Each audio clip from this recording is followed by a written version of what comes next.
നമസ്കാരം സമഗ്രയിലേക്ക് സ്വാഗതം. Contract garage association Panoor unit tempo traveller 14ാമത് വാർഷിക ജനറൽ ബോഡി യോഗം സംഘടിപ്പിച്ചു. പാനൂർ സുമകലി ഓഡിറ്റോറിയത്തിൽ യൂണിറ്റ് പ്രസിഡന്റ് ശ്രീനാഥ് ആപ്പിൾസ് അധ്യക്ഷത വഹിച്ചു. കുടിവെള്ള പൈപ്പ് ലൈനായി എടുത്ത കുഴികൾ റോഡരികിൽ അപകടക്കെണിയാകുന്ന സാഹചര്യത്തിൽ അധികാരികൾ എത്രയും പെട്ടെന്ന് നടപടി സ്വീകരിക്കണമെന്ന് contract garage association Panoor unit tempo traveller 14ാമത് വാർഷിക ജനറൽ ബോഡി യോഗം ആവശ്യപ്പെട്ടു. പാനൂർ സുമംഗലി ഓഡിറ്റോറിയത്തിൽ നടന്ന ചടങ്ങിൽ യൂണിറ്റ് പ്രസിഡന്റ് ശ്രീനാഥ് ആപ്പിൾ അധ്യക്ഷത വഹിച്ചു.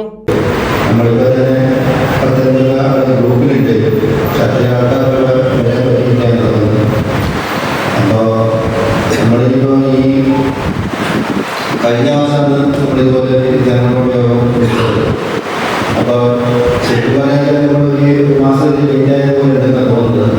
നമ്മൾ സാധാരണ ഈ സീസൺ എന്ന് പറയുന്നത് 3 മാസം മുന്നേ 4 മാസം മുന്നേ ചെയ്യലുണ്ട്. ഈ പ്രാവശ്യം സംഭവത്തിനുണ്ടായി പോയി. അപ്പോൾ നമ്മുടെ ഇപ്പോഴത്തെ പ്രശ്നങ്ങളെല്ലാം എല്ലാം എന്താ വാടകയുടെ ശമ്പളനഷ്ടത്തിനോട് വാടകയുടെ ലോക്കലായിട്ടുള്ള വാടകയിൽ സെക്രട്ടറി അഭിലാഷ് ഗോൾഡൻ പാലസ് ചടങ്ങിന് സ്വാഗതം പറഞ്ഞു. ശ്രീനീഷ് തമ്പുരാൻ, ബാബു ദീപം, രമിത് റിച്ചൂസ് എന്നിവർ ആശംസകൾ അർപ്പിച്ച് സംസാരിച്ചു. നമുക്ക് പോകേണ്ട ഒരു അവസ്ഥയിലേക്ക് വരും. കാരണം ഇപ്പോൾ ഒരു 1-1.5 വർഷമായി ഈ മേഖലയിൽ ആദ്യം തന്നെ വളരെയേറെ പണി കുറവാണ്.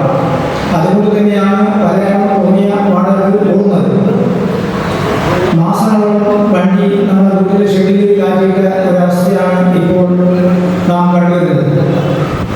അത് ഇതേപോലെ തന്നെ തുടർന്ന് ഇനിയും ഈ സീസണിൽ മുമ്പോട്ട് പോവുകയാണെങ്കിൽ പല ആൾക്കാർക്കും വണ്ടി കൊടുത്ത് ഈ ഫീൽഡിൽ നിന്ന് മാറി പോകേണ്ട ഒരവസ്ഥയിലേക്ക് വരും. അതിന് യാതൊരു സംശയമില്ല. ഇത്തരം വണ്ടികളൊന്നും നോക്കാൻ പറ്റും. ഇപ്രാവശ്യം മാത്രമേ വേണമെന്നുള്ളൂ.